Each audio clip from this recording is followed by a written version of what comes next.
Bienvenidos a su clase 3. Bienvenidos a su maestría en Desarrollo Energético Sostenible. Y bueno, seguimos estudiando flujos energéticos en esta maestría y ahora nos toca dentro de la unidad 3 de flujos de generación de electricidad térmica, los subtemas generación nuclear y toda esta transmisión y distribución de la electricidad. Bueno, comencemos con nuestro subtema 3.4 de la generación nuclear.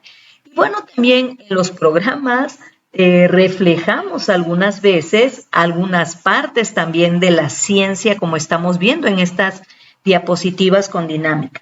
Y es que la producción de energía nuclear ha tenido un inicio, tiene su historia también. Así que tras un hecho, bueno, lamentable que la mayoría conocemos, como fue la creación de la bomba atómica, y bueno, para la fabricación de la misma se necesitaron muchos años de investigación científica, desde el descubrimiento del electrón hasta el estudio de la fisión nuclear.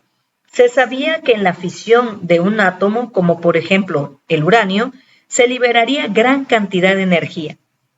En el marco del proyecto de Manhattan, desde 1945, un 16 de julio, en el estado de Nuevo México de Estados Unidos, pues se denota la primera bomba atómica experimental de 19 kilotones bajo el nombre de Clay de Trinity.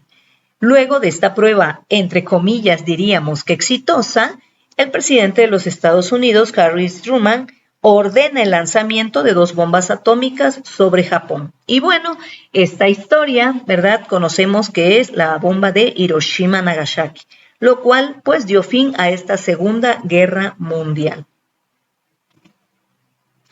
La energía nuclear es la energía que se libera como consecuencia de la reacción que se produce cuando se dividen los núcleos atómicos pesados. Esta también es denominada fisión nuclear. Como resultado de este proceso, bueno, se generan grandes cantidades de calor que son aprovechadas para producir vapor a presión, lo que permite obtener energía mecánica para poner en funcionamiento generadores de energía eléctrica.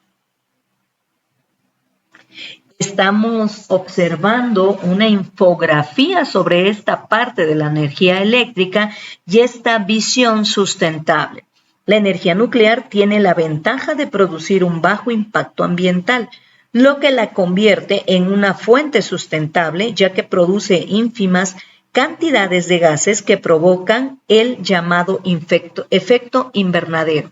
Ahora bien, recordemos también que dentro de la ciencia, bueno, no hay un sistema ideal. Recordemos que hemos hecho comparativos, por lo cual, bueno, se acerca a lo que podría ser más ventajoso. Es lo que tenemos que analizar, aunque no es como una situación ideal. Bueno, todo tiene ventajas y desventajas. Y aquí vemos ejes dentro de este tipo de visión del área sustentable. El uranio, bueno, es uno de los combustibles que va a permitir que se lleve a cabo estos procesos para la producción de la electricidad. Es también el más utilizado en la mayoría de los reactores nucleares, el corazón de la producción de la energía, por ser uno de los minerales más abundantes en la naturaleza. El uranio es un elemento químico metálico, muchas veces de color gris, de la serie de los actínidos, descubierto en 1789 por el físico alemán Klaproth, llamándolo así en honor al planeta Urano, que acababa de ser localizado 8 años antes. Su símbolo químico es esa U mayúscula y un número atómico de 92, por lo cual tiene mayor peso atómico entre todos los elementos que se encuentran en la naturaleza y es aproximadamente un 70% más denso que el plomo. El uranio se localiza principalmente en la corteza terrestre. Es 500 veces más abundante que el oro y no tiene otro uso más que como combustible nuclear. Es por ello importante mencionar esta materia prima. Ahora bien, ¿cómo pasa de la naturaleza al reactor? En el paso 1, el uranio, bueno, tenemos que decir, ya lo comentamos en su porcentaje, que es abundante en la naturaleza. Sin embargo, se encuentra en proporciones muy pequeñas en las rocas de la corteza terrestre. Estas rocas se trituran, se muelen, para facilitar estos tratamientos químicos posteriores, que serían lixiviación, clarificación y su refinado, para extraer el uranio, que contiene de forma un sólido de color amarillo llamado yellow cake o llamado torta amarilla. Está formada mayoritariamente por ese uranio 308 y se seca para continuar el proceso. Posteriormente, en el paso 2, bueno, viene la fase de la conversión, esta parte del enriquecimiento del uranio en las plantas, y es un requisito necesario precisamente para esa combustión nuclear. En el paso 3, bueno, los diferentes niveles de enriquecimiento van a depender del reactor, pero para un reactor de agua ligera normalmente está enriquecido hasta cerca del 5% de uranio 235, pero también se requiere uranio enriquecido a concentraciones más bajas. El enriquecimiento se consigue utilizando por lo general difusión gaseosa o centrifugado precisamente de gas. El paso 4 es la segunda fase de la parte de la conversión. Bueno, ya se hacen de manera compactada pastillas cilíndricas adecuadas de acuerdo a su volumen y tamaño para las características que contengan cierta estabilidad a estas temperaturas elevadas que serán llevadas a cabo. La fabricación de las barras de combustible es la primera barrera de seguridad en una central nuclear. Dentro de ella se colocan las pastillas de uranio y se almacenan los productos de fisión que se liberan durante el quemado de combustible.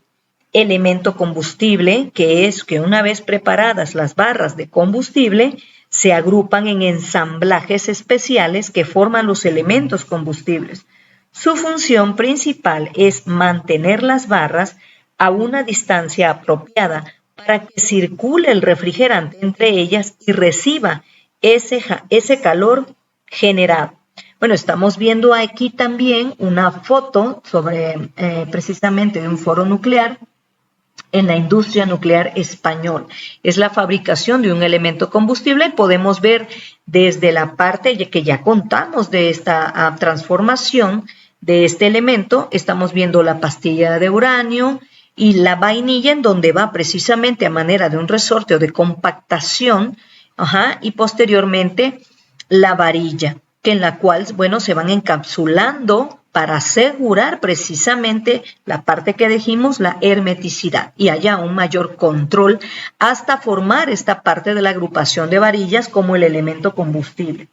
Así que esta segunda parte del ciclo incluye todas las operaciones en la que es sometido el combustible que se encuentra en el reactor hasta su almacenamiento y, bueno, posteriormente ese aislamiento definitivo. Estamos viendo aquí las pastillas, ¿no?, que son precisamente de ese uranio.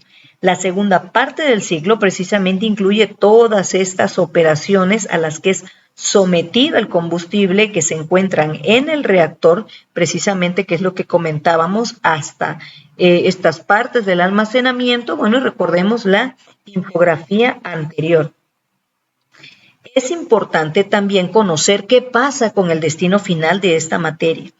El destino final de este combustible, bueno, es su almacenamiento en los llamados ATC, que son almacenamientos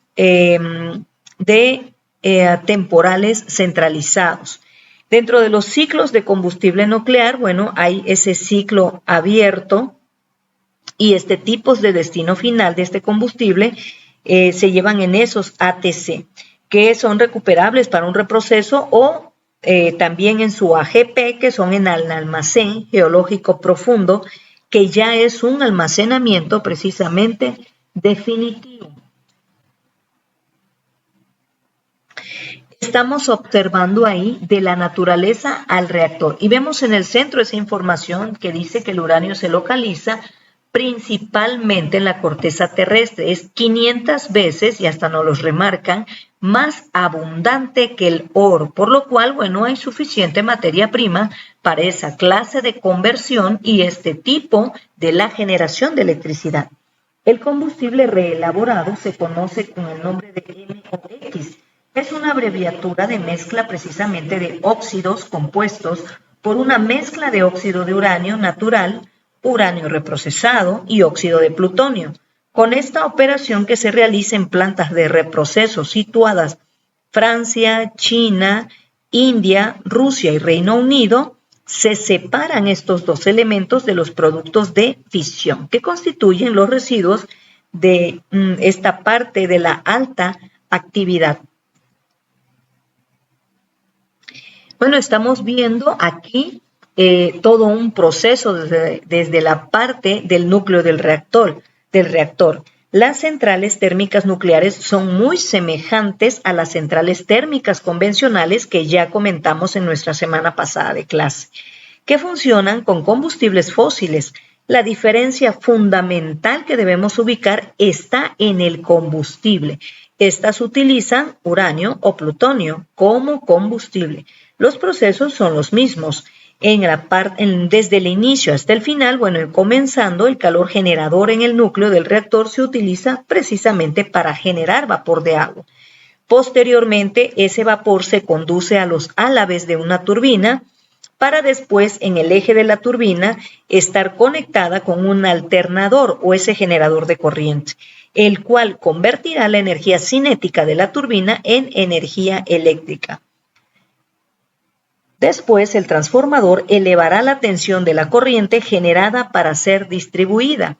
Para después, el vapor que sale de la turbina se condensa y se devuelve a la caldera para volver a convertirse en vapor. Posteriormente, desde la sala del control se siguen todos los procesos, se controla la seguridad de lo que ocurre en ese reactor. El combustible más usado es uranio 235, uno de los isótopos del uranio. Estos núcleos de uranio 235 sufren ese proceso de fisión nuclear al ser bombardeados por neutrones. Como consecuencia de esta fisión se libera una gran cantidad de energía que es la que se utiliza para producir vapor de agua en el reactor nuclear. El proceso de fisión genera núcleos de átomos más ligeros y más neutrones, que son a su vez los que provocan más fisiones en los núcleos de uranio próximos, originando lo que se llama reacción nuclear en cadena. Esta reacción en cadena es controlada para que la liberación de energía sea gradual y no de manera súbita. Bueno, estamos aquí también dentro de la energía nuclear. Hay que ver las equivalencias energéticas como lo hemos hecho en las anteriores clases. La energía nuclear, como su nombre lo dice, es la energía que se obtiene de los núcleos de los átomos. Hay que recordar que un átomo es la partícula más pequeña en la que se puede dividir un material. Un átomo posee dos tipos de partículas, neutrones, protones, bueno, y otros que se han también sostenido en estas gamas de investigación, los cuales se mantienen por dicha energía que es la energía nuclear. El combustible más utilizado para la obtención de esta energía es el uranio, al ser el material más pesado de la naturaleza y con mayor energía atómica, pasando por un proceso de enriquecimiento para su uso en reactores nucleares. La fisión en cualquier elemento más pesado que el hierro produce energía y en cualquier elemento más liviano que el hierro requiere precisamente energía. Este proceso genera mucha más energía que un proceso químico. Bueno, estamos hablando precisamente de lo que estamos viendo en esta pantalla. Representación esquemática de esa reacción de fisión nuclear. La fusión, lo que estamos notando ahorita, se da al combinar los átomos entre sí y formar uno más grande. Así es como se produce la energía del Sol. Actualmente no existe la tecnología para poder realizar dicho proceso, el cual en la base teórica sería mayor que la energía obtenida que por medio de la fisión. Esta energía térmica que se obtiene se usa en un ciclo termodinámico para generar electricidad.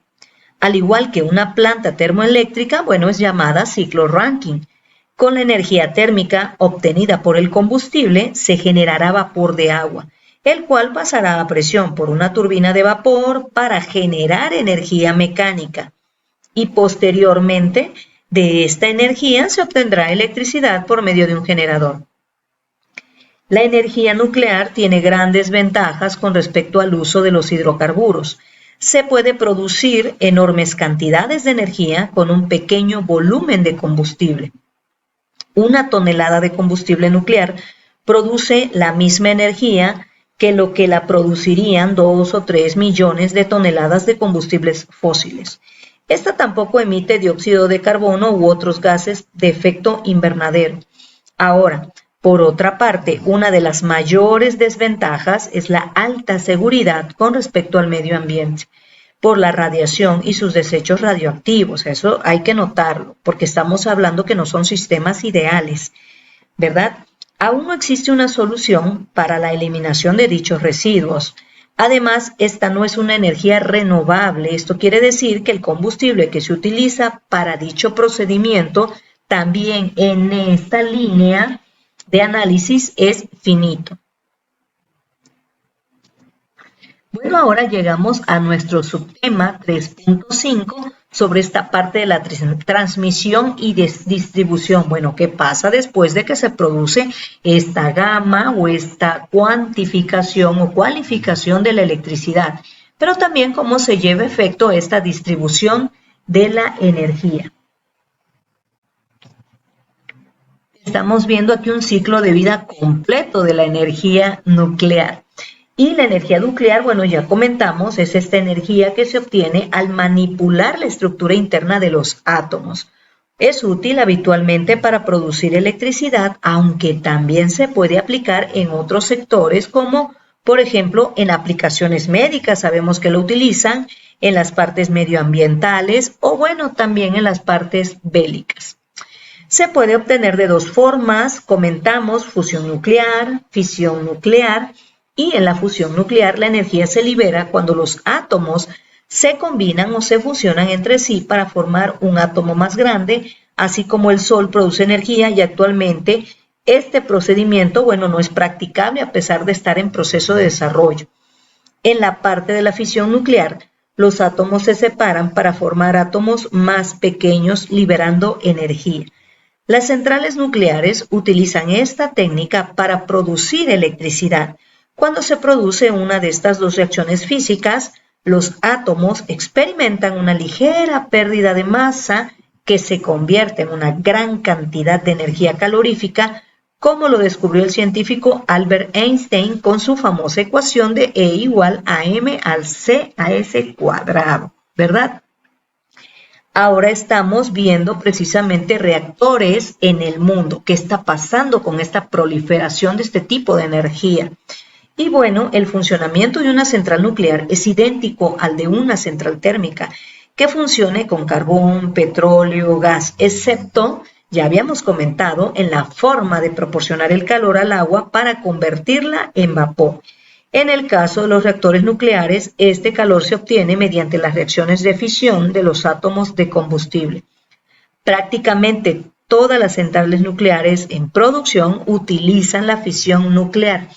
A nivel mundial, el 90% de los reactores destinados a la producción de energía eléctrica son de agua ligera. Los programas nucleares de los diferentes países, así como todas las instalaciones nucleares, se encuentran bajo la supervisión y control del Organismo Internacional de Energía Atómica con sede en Viena. Bueno, nuestra dirección para checarlo es www.iaea.org.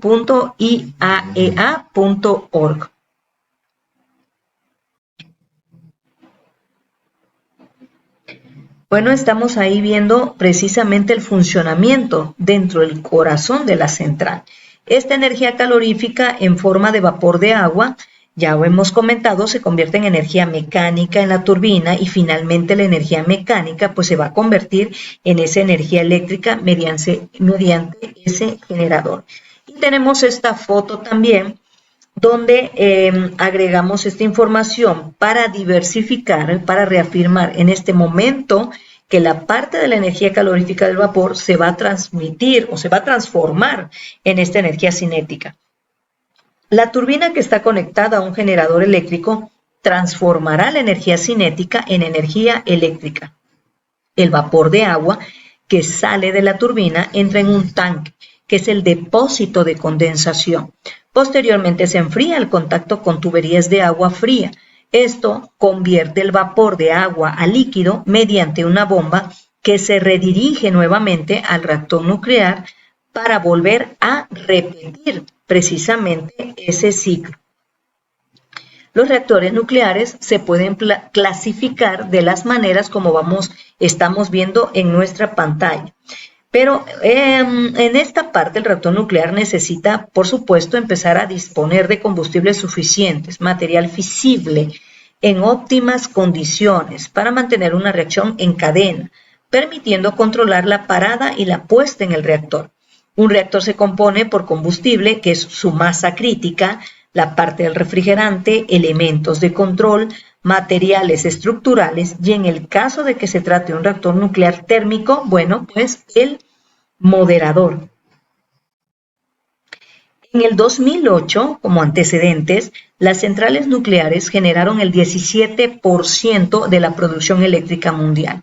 En el 2014 en el mundo hay 441 centrales nucleares. Bueno, esto ya para este tiempo ha crecido. La capacidad de generación nuclear crecerá en todo el mundo en el horizonte 2035. Se considera que crecerá en general de los 375 gigawatts de electricidad de finales del 2010 hasta los 540 gigawatts. Si la demanda ha ido a la baja, bueno, estamos analizando este tipo de comportamientos, así que podemos checarlo, bueno, porque ya ha pasado algún tiempo de esto. El consumo anual de combustible de una central estándar es de unas 30 toneladas por uranio. Bueno, esta es parte también importante mencionarlo, cómo se hace la gestión del transporte y almacenamiento de residuos, ¿verdad? Los estanques se trasladan a un centro de almacenamiento de residuos nucleares. La investigación sobre almacenamientos definitivos se desarrolla en numerosos países, algunos de los cuales, como Finlandia, Estados Unidos, bueno, han dado paso a estas importantes experiencias para la construcción y puesta en servicio. Una de las soluciones que más se acepta entre expertos es el almacenamiento geológico profundo, el llamado AGP, generalmente en minas excavadas en formaciones geológicas estables. Todos los almacenamientos de residuos nucleares en la actualidad están vigilados y controlados de una manera muy rigurosa. Estamos viendo aquí una línea de transporte de energía eléctrica o la llamada línea de alta tensión. Aquí en nuestra foto estamos señalando dos partes importantes, el elemento del soporte y el elemento conductor, que son elementos por los cuales están constituidos los cables de cobre o aluminio. Es así como se hace este transporte de la energía. Y por supuesto por elementos de soporte, que son esas torres de alta tensión que vemos en la foto. Bueno, aquí estamos viendo entrada de energía eléctrica, salida de la energía del voltaje de una planta de energía. Sobre la red de transporte que tiene un voltaje alto. Tiene que recorrer pues largas distancias precisamente para el abastecimiento. Y esta parte es en la subestación mediante los transformadores, por lo cual, bueno, reduce la tensión de cómo llega e inicia su distribución. El centro de control eléctrico es muy importante porque tiene la responsabilidad de la operación y la supervisión. Necesita coordinar precisamente todas estas partes de la generación y del transporte de este tipo de sistema. Aquí estamos tomando ejemplo de un sistema eléctrico español, pero no es muy diferente en cualquier tipo de país. Así que se recibe precisamente este tipo de información y bueno, se comprueba precisamente todo este conjunto de los sistemas para hacer la toma de decisiones y tomar correcciones si fuese necesario. Estamos viendo un esquema, dice los problemas asociados al transporte y producción de energía eléctrica. Dice, la energía eléctrica es una energía limpia. Bueno, produce impactos ambientales de alguna u otra manera. Estamos hablando que no hay sistema ideal, no hay perfecciones, pero sí hay aprovechamientos, minimización también de posibles residuos. pero su proceso de producción y transporte, bueno, tienen consecuencias, algunas un tanto negativas y otras más. Hemos visto correlacionales de unas energías versus otras, ¿ok? Hay que tomar en cuenta el ingreso en la atmósfera de gases y vapor de agua, cómo es el impacto visual del paisaje, es muy importante, la alteración, qué está pasando con esa parte de la flora y fauna, esa parte del sistema, qué tan porcentaje puede alterarse. Y por supuesto, si hay escapes radioactivos y contaminaciones térmicas a diversos sistemas. Bueno, estamos viendo aquí también el transporte de la energía eléctrica, otra lámina. Y bueno, la red de transporte de energía eléctrica es esa parte del sistema de suministro eléctrico que está constituida por elementos necesarios para llevar a través de largas distancias la energía eléctrica generada en las distintas centrales hacia los puntos de consumo. Esta red está formada por una extensa y entramada red de 34.700 kilómetros de cables, algunas veces más y algunas veces menos. Esto va a depender precisamente de todo este tipo del requerimiento, es decir, de las necesidades. Bueno, hay torres de alta tensión entre 3.400 subestaciones que van a permitir que se vaya transformando este voltaje de salida en el adecuado hacia las industrias, hacia todos los consumidores que requieran de este tipo de necesidad. Este es un esquema de la red de transporte de energía eléctrica. Es una planta de generación de red de transporte que va entre los 200 kilovatios y 400 kilovatios. Es tomada de una parte del parque de generación de consumo industrial para consumo doméstico que llega precisamente a una subestación para la distribución del centro de control eléctrico. Bueno, estamos aquí también observando el viaje de la energía eléctrica y sus etapas. Observamos la generación, la transmisión, distribución y su utilización. Estas láminas que estamos viendo son muy importantes, ya que vamos paso a paso. Por ejemplo, en esta de la generación al consumo, y estamos viendo todo el viaje que tiene que hacer precisamente hacia la parte del consumo industrial o hacia la parte del consumo doméstico. Dice, ¿y qué es cada gama? En este caso, la central de generación, que son las encargadas de la producción eléctrica. Bueno, también esta parte de la generación que estamos notando y la subestación de la transformación que está situada precisamente por red y adecuar esta tensión según a los distintos, necesidades de la red sobre su transporte. De la generación al consumo, como estamos viendo aquí, y la red de distribución de media y baja tensión según se requiera de acuerdo a las variabilidades de consumo. De la generación al consumo, y estamos viendo en la parte inferior precisamente que puede ser de tipo industrial o de tipo doméstico.